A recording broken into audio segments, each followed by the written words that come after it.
Bismillahirrahmanirrahim. Assalamualaikum warahmatullahi wabarakatuh.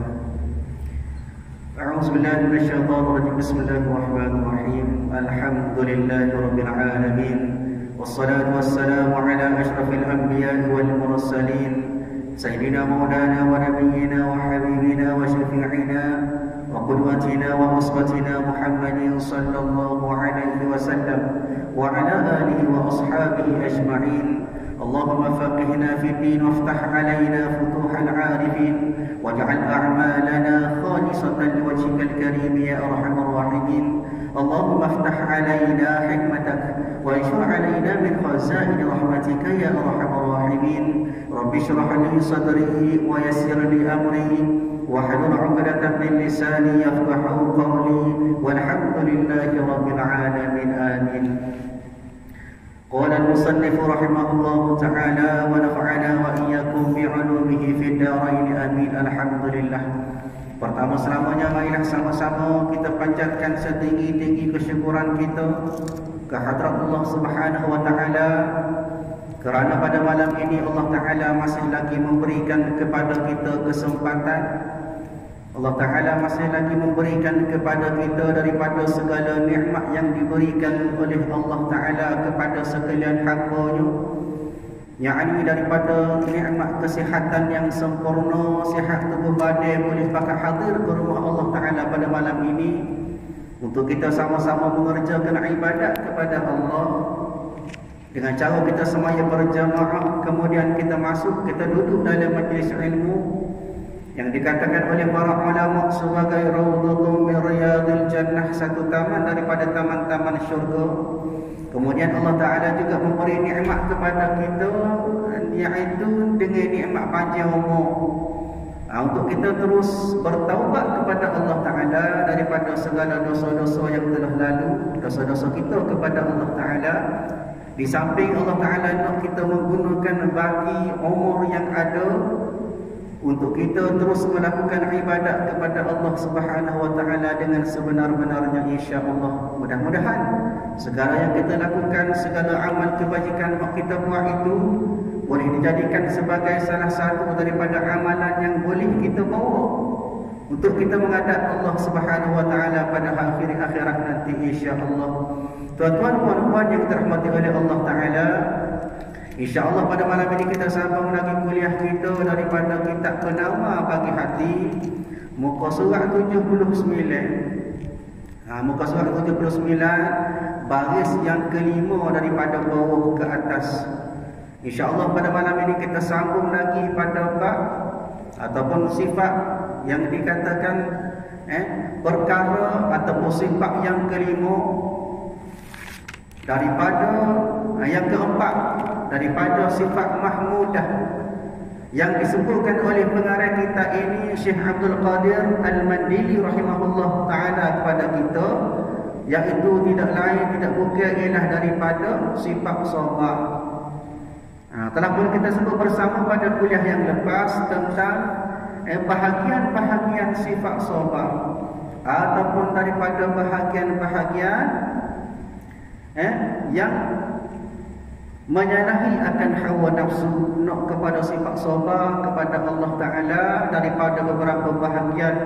Yang pertama telah kita sebut, iaitu sabar dalam mengerjakan taat kepada Allah. Kemudian pada bahagian yang kedua kita sebut bagaimanakah pula sabar dalam meninggalkan segala maksiat.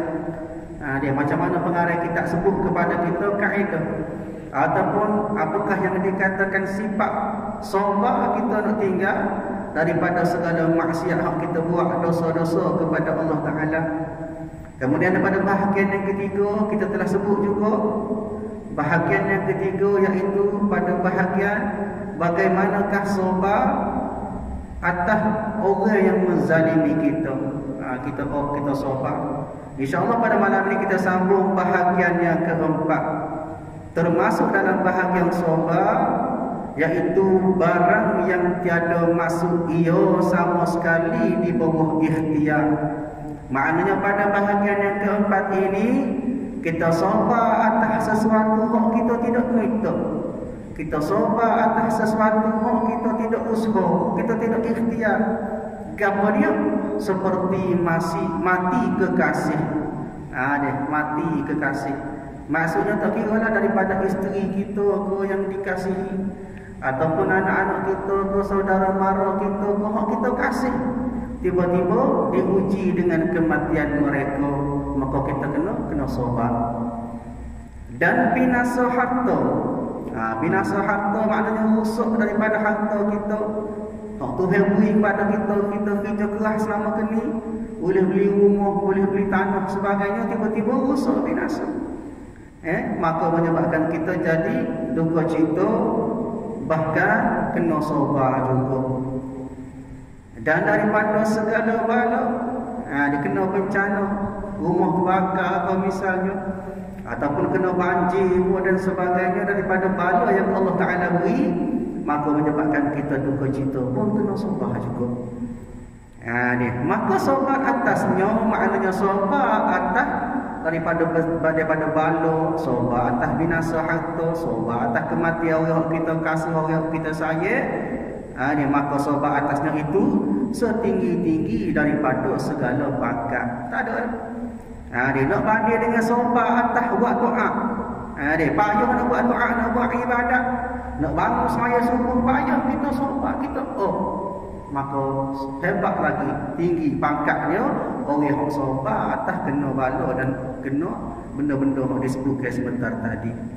Ayatnya sobat atas bala, sobat atas bencana, sobat atas sesuatu yang tak dijangka, maka itu adalah lebih tinggi daripada sobat daripada kita buat maksiat. Dia kita tahan daripada buat maksiat, sobat dah. Ataupun kita sobat atas nak mengerjakan taat pun sobat dah. Maka hebat lagi orang yang sobat daripada bencana dia benda-benda yang Allah Ta'ala beri tanpa dijangka. Gitu. Dan berkata Ibnu Abbas radhiyallahu anhu. Siapa dia Ibnu Abbas radhiyallahu anhu ni? Ibnu Abbas radhiyallahu anhu ialah sepupu Nabi sallallahu alaihi wasallam. Salah seorang daripada sahabat yang banyak menukilkan ataupun yang banyak mengeluarkan hadis-hadis Nabi sallallahu alaihi wasallam. Dia bukan setakat sahabat, dia juga sepupu kepada Nabi. Dia ni merupakan cucu kepada Abdul Muttalib juga. Nama dia Abdullah bin Abbas bin Abdul Muttalib bin Hashim bin Abdul Manaf. Maknanya daripada keturunan Nabi sallallahu alaihi wasallam juga. Dan juga dia daripada keturunan Bani Hashim, orang daripada keturunan Quraisy juga. Ayatnya dia ni antara orang hebatlah, salah seorang sahabat Nabi sallallahu alaihi wasallam yang dilahirkan pada 3 tahun sebelum Nabi berhijrah ke kota Madinah. Dia lewat kepada Nabi. Dia sebelum Nabi nak berhijrah, 3 tahun sebelum Nabi hijrah daripada kota Mekah ke kota Madinah, maka lahirlah Ibnu Abbas. Manakala dia ni meninggal dunia, dia wafat pada tahun ke-68 hijrah. Maknanya umur dia lebih kurang 72 tahun dia meninggal dunia. Dia katakan, berkata Ibnu Abbas radhiyallahu anhu, sobat di dalam Al-Quran atas 3 pangkat. Dia makna dalam Quran dia sebut sobat, bahawasanya sobat itu dalam Quran 3 pangkat. Dia maknanya ikut kepada susunan dia 3 pangkat. Bagaimana? Yang pertama, sobat atas menunaikan segala fardu. Maknanya kita sobat nak buat ibadat. Bila sebut fardu, maknanya kewajipan kepada kita. Kita semaya itu ibadat fardu, maka itu adalah kewajipan kepada kita. Ayatnya, bahagian yang pertama ataupun pangkat yang pertama, sobat atas menunaikan segala fardu. Kita sobat nak buat ibadat, kita sobat, kita lawan daripada hawa nafsu kita. Dan baginya 300 pangkat. Di situ Ibnu Abbas kata orang yang sobat atas menunaikan segala kefarduan, segala kewajipan Allah Ta'ala kepada dia, dia sobat, maka baginya 300 pangkat. Maknanya 300 pahala lah. Dia 300 darjat kepada dia. Dan yang kedua, sabar atas yang diharamkan Allah Ta'ala. Dia sabar daripada buat maksiat. Dia sabar daripada melakukan benda-benda dosa kepada Allah Ta'ala. Maka baginya 600 pangkat, 900 darjat, 900 pahala boleh ke dia. Bagi orang-orang yang sabar daripada buat maksiat. Dia berzina tak si, buat maksiat tak si, mencuri tak si, merokok tak si, segala-galanya hak tu yang haram, maka dia sabar. Boleh ke dia pahala darjat dia 600 pangkat. Itu yang kedua. Dan yang ketiga, sabar atas bala. Seperti mana kita sebut tadi, sabar atas benda hak tak dijangka. Kadang-kadang bala ni kita tak boleh nak jangka. Bila mana Allah Ta'ala nak beri, sabarlah pada kita. Tak kira kita bersedia ataupun tidak. Maka sabar atas bala pada ketika jatuh ia dengan terkejut. Maknanya tak suka. Tiba-tiba rumah terbakar, tiba-tiba mati isteri. Tiba-tiba kehilangan harta benda, kena banjir dan sebagainya. Maka bagi orang-orang yang kena bala, dia sabar dan baginya 900 pangkat. Maknanya 900 darjat pahala diberikan kepada orang-orang yang sabar di atas bala dan bencana Allah Ta'ala uji dia tu. Sebab itu kita kena sabar banyak. Kena sabar, maknanya sabar atas segala, jangan duk gaduh, sumpah ke Allah Ta'ala, duk marah ke Allah Ta'ala, ini tidak adil dan sebagainya. Tak kena. Dan kenapa? Kerana ujian itu tidak lain tidak bukan satu cara Allah Ta'ala nak uji kita. Allah Ta'ala beri bala, Allah Ta'ala nak uji kita lah, tu tanda. Dia macam-macam ujian berbeza. Bahkan kata ulama, Allah Ta'ala tidak akan uji hamba-Nya sekiranya dia tahu hamba tu tak boleh nak hadapi. Maknanya kalau Allah Ta'ala nak beri bala itu, maknanya dia tahu hamba dia tu boleh hadapi. Dan merupakan salah satu daripada cara Allah Ta'ala nak beri pahala. Sebab yang saat inilah berbeza pahala atas kesabaran. Dan orang yang sabar atas kena bala bencana, maka baginya 900 pangkat, 900 darjat pahala. Sebab itu kena sabar banyak. Dan tak kalau ada ia adalah iman yang sempurna itu, maknanya nak kepada al-imanul kamil, iman yang sempurna. Lagu mana? Bersusun daripada sabar dan syukur. Mana dia berkait. Bila ada saja sifat sabar, tentu dah akan kena ada lah daripada sifat syukur. Dia tak sempurna kalau tak ada salah satu. Syukur dia akan ada bila adanya sabar. Bahkan sabar yang terbaik ialah sabar yang disertakan dengan rasa syukur kepada Allah Ta'ala. Maka menyebut hamba, maknanya menyebut tuan pengarang kitab ini Syekh Abdul Qadir Al-Mandili rahimahullahu ta'ala. Kemudian daripada sabar itu akan syukur. Maknanya pengarang kitab royak kepada kita, lepas pada tajuk sabar, dia akan terus dengan tajuk syukur pula. Sabda Nabi SAW, hadis Nabi yang diriwayatkan oleh Imam Al-Baihaqi rahimahullahu ta'ala, wal qada'i an Anas radhiyallahu anhu, Nabi katakan al-imanu nisfani, nisfun fi sabri wa nisfun fi syukri. Apa dia? Artinya bermula iman itu, bermula iman itu maknanya al-imanul kamil, keimanan yang sempurna itu dua bahagian. Dua nisfu, makna dua bahagian itu. Maka satu nisfu, satu bahagian keimanan ialah pada sabar. Dan satu nisfu, satu bahagian lagi terletak pada syukur. Maknanya kalau kita nak keimanan yang sempurna, kita kena ada dua-dua, iaitu daripada sifat sabar dan daripada sifat syukur. Barulah iman kita sempurna. Kerana iman yang sempurna itu, apa dia iman yang sempurna pula? Membenarkan dengan hati. Tasdiqu bil qalbi, kita membenarkan dengan hati. Dan perkataan, maknanya bil qawli, dan juga dengan lidah bilisani, dan perbuatan dengan anggota.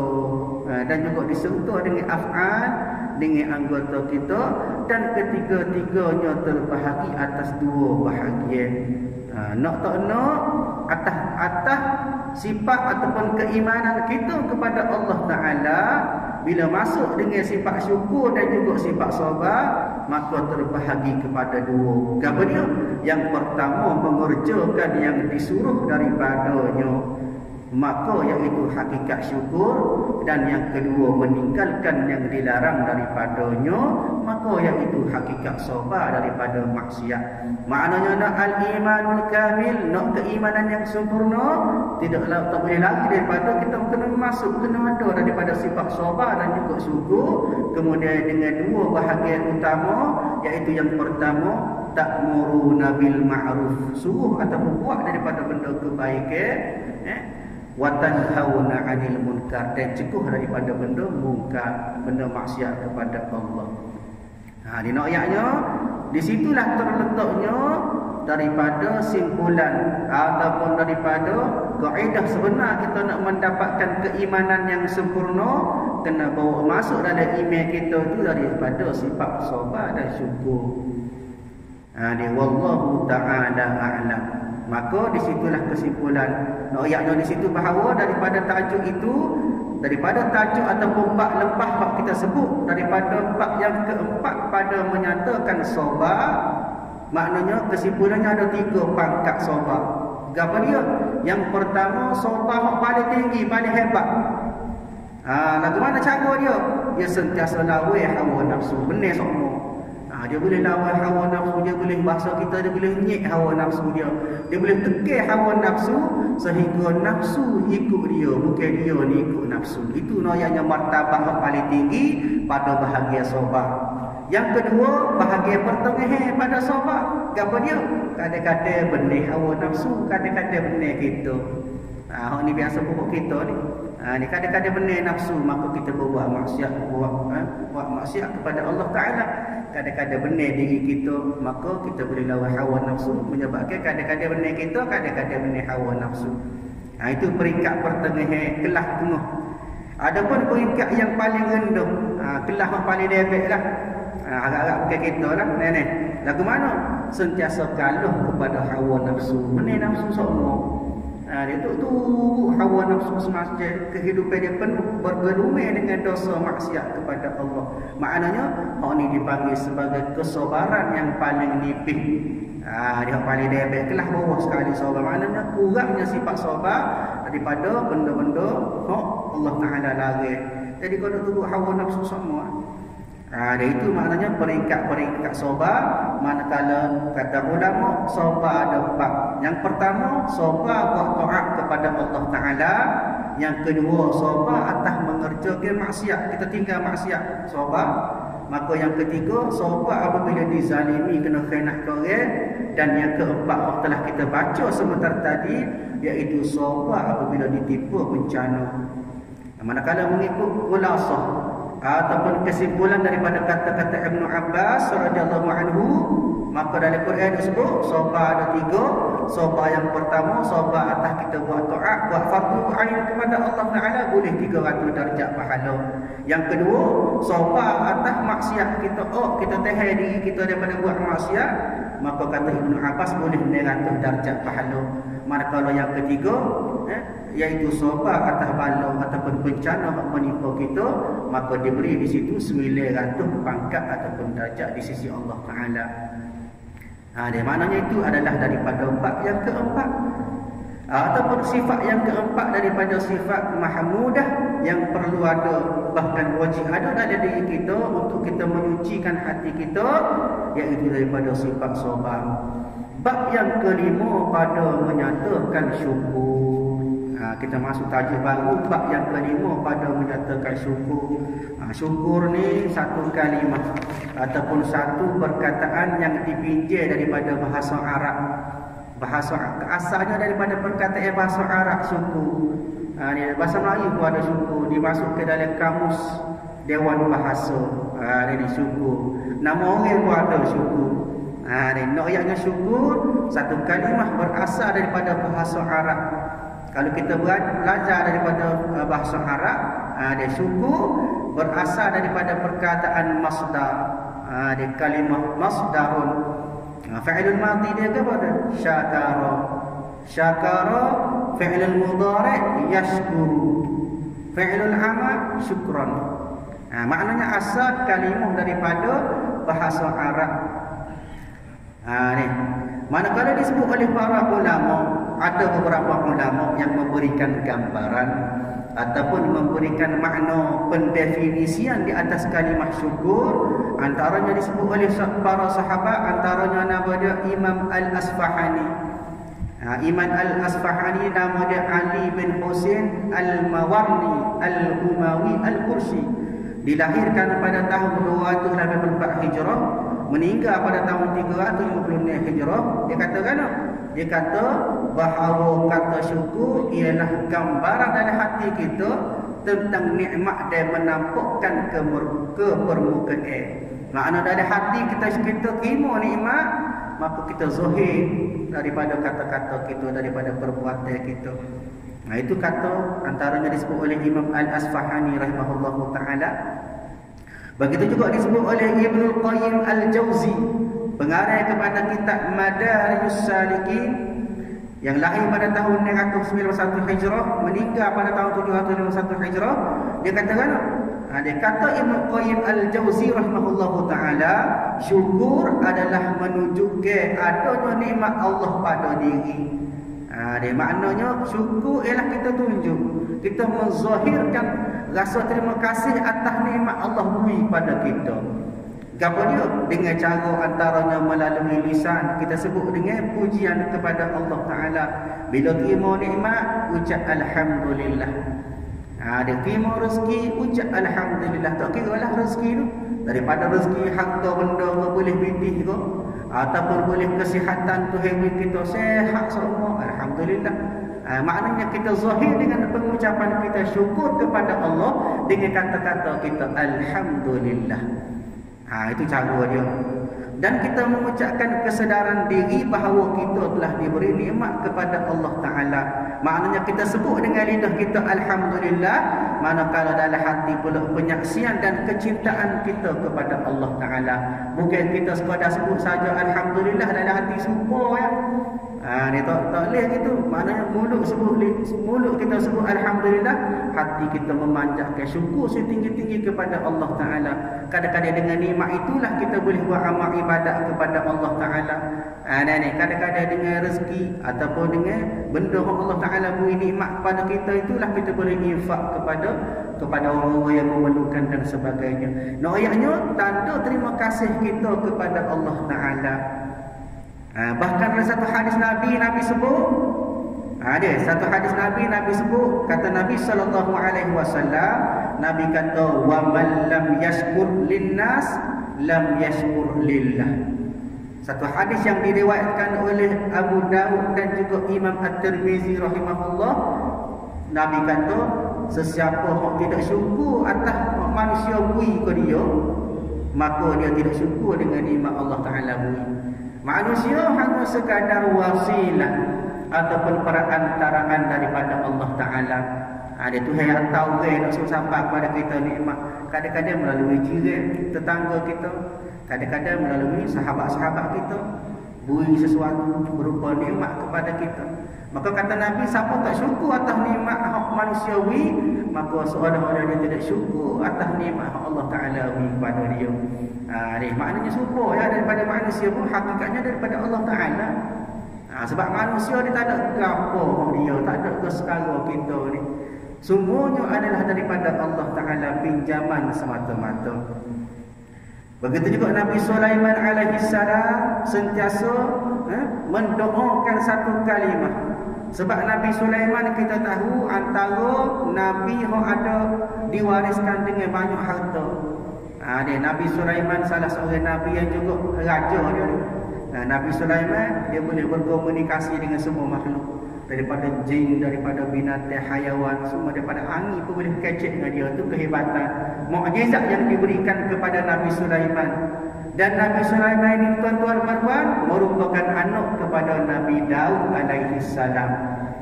Dia maka bila mana Nabi Sulaiman dia menerima nikmat, dia sedar diri dia terima banyak harta-harta daripada Nabi Daud. Maka satu doa yang sering diucapkan oleh Nabi Sulaiman.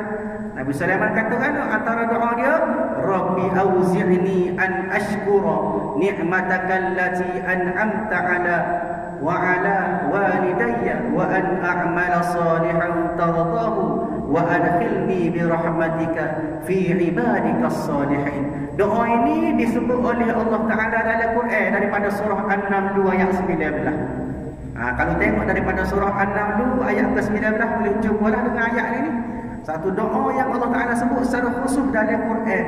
Maksudnya apa dia? Ya Allah, ya Tuhanku, berikanlah aku ilham untuk tetap syukur atas nikmat-Mu yang telah Engkau anugerahkan kepadaku dan kepada kedua ibu bapaku untuk mengerjakan amal soleh yang Engkau redha, dan masukkanlah aku dengan rahmat-Mu ke dalam golongan hamba-hamba-Mu yang soleh. Maka dalam doa ini ucapan terima kasih dia kepada Allah Ta'ala atas nikmat yang Allah Ta'ala beri kepada dia dan juga kepada kedua ibu bapa. Di ayatnya di sini, salah satu tugas kita sebagai seorang anak kena sentiasa mendoakan kedua ibu bapa. Maknanya tanda syukur kita, kadang-kadang kita boleh rahmat kita Allah Ta'ala beri kepada kita melalui ibu bapa. Bahkan kata ulama, maridallahu illa fi ridha'il walidain. Tidak adalah keredaan Allah Ta'ala kecuali dengan keredaan ibu bapa. Maknanya syukur atas Allah Ta'ala menghadirkan kepada kita ibu bapa, dan kadang-kadang Allah Ta'ala menyampaikan kepada kita daripada nikmat melalui ibu bapa kita syukur. Ayatnya syukur, matlamat sebenar fokus dia ialah syukur atas segala Allah Ta'ala beri kepada kita. Baik, masuk dalam kitab. Ketahuilah olehmu, i'lam, olehmu, siapa dia olehmu? Kullu mukallaf, daripada kalangan kita lah. Maknanya kita kena tahu apa dia? Bahawasanya syukur itu, ni ta'arif dia. Apa dia syukur tu? Memalingkan oleh hamba akan segala barang yang memberi nikmat Allah Ta'ala dengan dia atasnya. Makna memalingkan tu macam mana? Maknanya kita kena mengadap nikmat Allah Ta'ala beri. Apa maksud mengadap? Maknanya kita berterima kasih, terima dengan seadanya nikmat Allah Ta'ala beri kepada kita. Dia daripada kita tu mendengar nikmat pendengar yang Allah Ta'ala beri kepada kita, kemudian nikmat penglihatan dan nikmat kaki dan juga nikmat tangan dan lainnya, kepada barang yang dijadikan dia kerananya. Maknanya, maksud sebenar ialah kita guna daripada nikmat Allah Ta'ala beri mengikut matlamat sebenar kejadian. Allah Ta'ala beri nikmat pendengaran, telinga kita boleh dengar. Apa sebenarnya hakikat tu lewat telinga? Begitu juga Allah Ta'ala beri penglihatan mata kita. Apa diakah objektif? Ataupun apakah matlamat, apakah sebenarnya hakikat penciptaan penglihatan? Begitu juga kaki dan tangan dan lainnya, semua tu kita kena palingkan, kena bawa anggota-anggota ataupun nikmat Allah Ta'ala beri, kena ikut dengan kehendak Allah Ta'ala. Baru betul kita syukur atas segala nikmat Allah Ta'ala beri melalui anggota-anggota tersebut. Kalau anggota tu Tuhan beri mata, kita tidak guna dengan cara betul, maka kita dikira tidak bersyukur. Begitu juga tangan, kaki sebagainya, kalau guna tidak kena dengan cara mengikut kehendak Allah Ta'ala, maka kita dikira tidak bersyukur. Walaupun mulut kita dah sebut syukur semua, syukur, tapi anggota kita semua nikmat Allah Ta'ala pun kita tidak guna dengan cara yang sebetulnya. Dan gitu deh. Baik. Seperti memalingkan dia akan pendengaran kepada mendengar Quran dan hadis. Wallahu a'lam bissawab. Insya-Allah kita sambung kuliah kita pada masa akan datang. A'udzubillahi minasyaitonir rajim. Bismillahirrahmanirrahim. Alhamdulillahirabbil alamin. Wassalatu wassalamu ala asyrafil anbiya'i wal mursalin wa ala alihi wa sahbihi ajma'in. Allahumma inna nas'aluka ridhaka wal jannah wa na'udzubika min sakhatika wan nar. Allahumma innaka 'afuwun karimun tuhibbul 'afwa fa'fu 'anna wa 'an walidina wa 'an jami'il muslimina wal muslimat wal mu'minina wal mu'minat bi rahmatika ya arhamar rahimin. Rabbana atina fid dunya hasanah wa fil akhirati hasanah الحسنة وقنا عذاب النار. وصلى الله على سيدنا محمد وعلى آله وأصحابه أجمعين والحمد لله رب العالمين. السلام عليكم ورحمة الله وبركاته.